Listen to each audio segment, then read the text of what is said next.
All right, so we're going to discuss clickbait and how it relates to the snake community, how it's used, the pros and cons of people on each side that feel certain ways about it. Lyric's going to wrangle my female spotted python here while I'm talking. Always gonna wrangle me. Oh, You got her? yep. All right. So with clickbait, what clickbait is using certain titles, like instead of maybe you have your big Burmese python outside, and instead of I took my big Burmese python outside, it's going to be like giant snake attack with a question mark, or something that doesn't happen in the video per se, or is really embellishing on something that might be minor and making it like it's a major deal. Will I survive? Am I going to be attacked? That kind of thing. And then people use clickbait with the thumbnail as well. And so they'll get pictures of these snakes with their mouth open, showing their teeth and all of this stuff. And so obviously I think anybody with common sense can see where that could be impactful in a negative manner. And when you talk to these people and you ask them, and they try to defend it, their defense of it is that, well, it has a positive impact as well, because if you get more people to watch the video and the video content is good, that you can help educate those people. And so this is where you have to break down some of the YouTube metrics and statistics and look at that and see, is that really the case? And so one of the first metrics you're going to look at with YouTube is impressions. And impressions means how many people were shown that video. So as they're scrolling through their YouTube feed and they come across your thumbnail for your video, that's an impression. And so the more impressions that you have, the more chance you have for somebody to click on your video. So let's just take round numbers and use 1,000 impressions. So let's say your video gets 1,000 impressions. A good CTR rate, which is your click-through rate on YouTube, and that's how many people actually click on that thumbnail once they're shown it to watch the video. So that CTR, click-through rate, typically is about a good click-through rate, or average click-through rate is considered 4 to 5%. On a video that really gets pushed out and you get millions of impressions, a lot of times you might only see 2 or 3%, even less. A video that doesn't get pushed out as much and is just pushed to a very niche group might see 10%. But 4 to 5 is average, and we'll call it 5 for the sake of the video. So out of that 1,000 impressions we talked about, 50 people are going to click on your video. That's 50. That means 950 people have seen that thumbnail, have seen that title, but don't know anything about the video because they didn't click on it. Now, we know in a previous video we discussed the fact that with human beings, 66% of humans are afraid or apprehensive about snakes.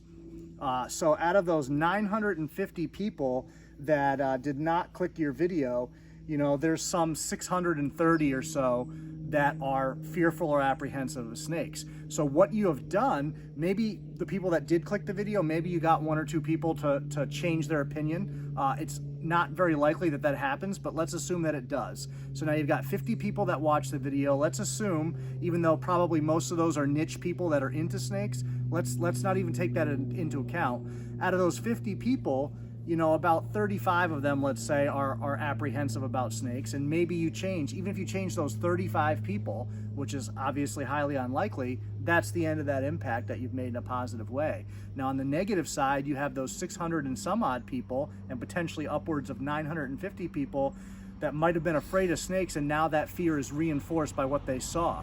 They didn't click the video, so they don't know that really this is a wonderful interaction with this animal. All they're thinking is their head is, oh my God, giant snake attack, I don't want to watch that. And so that's one more thing, one more notch on that list for them of things that make them apprehensive about these animals. So I think that if we're going to sit there and try to use these metrics and try to say, well, the more people that see the video, the better chance we have to educate and to improve upon that, I think we also have to talk about the negative connotations that come with that. And that's the concern for me, is that we're doing this kind of clickbait and that we're reinforcing these people's fears in the hopes of maybe changing a few. And we're reinforcing a larger number than we're helping to change. So I don't see that that's making a positive change on the hobby, on these animals, and helping them be seen in a different light.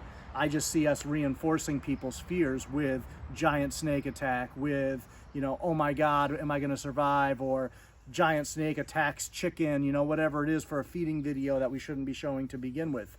But that's my concern with that stuff, is if we actually use the metrics and we use the statistics that we have, that really suggests that this clickbait's not a good idea. Yes, if your goal is to make money, more views means more money sometimes. There's certain ways that the YouTube metrics work where sometimes your videos that get less views can actually make more money based on people watching ads, how long they're watching the video, all that kind of stuff.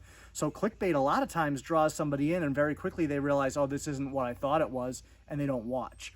So a lot of those videos, even though you get more views, you don't necessarily make more money, because now maybe the content is really great, but those people that were just looking for this, oh my God, snake attack, it doesn't happen, and very quickly they go away and realize this is not going to be what they thought it was.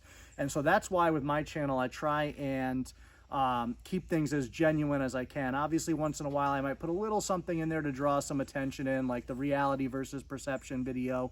You know, that thumbnail would kind of be considered clickbait to an extent, because, you know, the purpose was to show what people think of us as opposed to what we actually are. And so I did that picture here, right? What she got? It's in my shirt. Her tail. So you have, you know, you have a problem here that I think that all these people don't want to address or don't want to take responsibility for, because they're just looking to justify what they're doing when really their goal is to make money. They're not doing this to get more views because they want to educate more people. I'm sure they don't mind if that happens, but that's not what's first in mind, because if it was what's first in mind, then you're going to focus on showing these animals in a positive light, because they're positive creatures. They're wonderful creatures. You know, you can see Lyric here is surviving. You know, I'm not going to do a clickbait that says, like, will my spotted python eat my friend? No, because she's not going to. She's a very relaxed animal. She's a very good snake.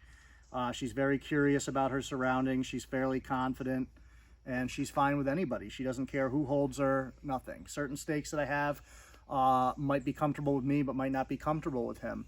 And last time he was here, there's a few of the short tails that he held that started to get a little swimmy that I could hold any old way, but because it was a different person, even though he was supporting them properly, they were nervous because it wasn't me, and that's what they're used to. They're animals I hatched, and some of them I'm the only person that's held them until he tried. So these animals can be, you know, all over the place, and you just have to learn the individual animal and how to work with it in a way that's conducive to its personality and, you know, its apprehensions and things like that. But to stay focused on the topic at hand, I think that we really need to think twice about everything that we post, as I've said many times, and that includes our thumbnails, that includes the content within the video, and that includes our titles and our descriptions. So we need to stop playing on the fact that, you know, so many people expect these animals to be demons, because most of them that are that fearful are not going to click on a snake video no matter what, because that fear is so true. But if they're constantly seeing, as they go by and they have these impressions, even if they don't click, if they're constantly seeing positive interactions, people smiling and handling these animals in a positive way, then maybe that starts to seep in over time, as opposed to just reinforcing what they're already thinking, that these animals are mindless killers. Because that thumbnail that they see and they never click on is just going to be like, yep, I knew it, that snake's going to attack them. That perception over reality, as we've talked about, perception will always trump reality with the average person, always. That's why news headlines often aren't really what's going on in the news story, because that person sees that title and that becomes reality to them. They never read the news story. They don't bother to research anything. All of a sudden, that little snippet becomes the real world to them. Same people that share a meme on Facebook and think that that's reality, that don't do any research on it, and it was just some guy in his mom's basement that was like, you know what, let's try this. You're that guy in your mom's basement, aren't you? Yep. Literally in my mom's Literally basement. in your mom's basement. So thank you to Lyric again for snake wrangling over here. Make sure you jump into the comments and let me know what you think. How do you feel about clickbait?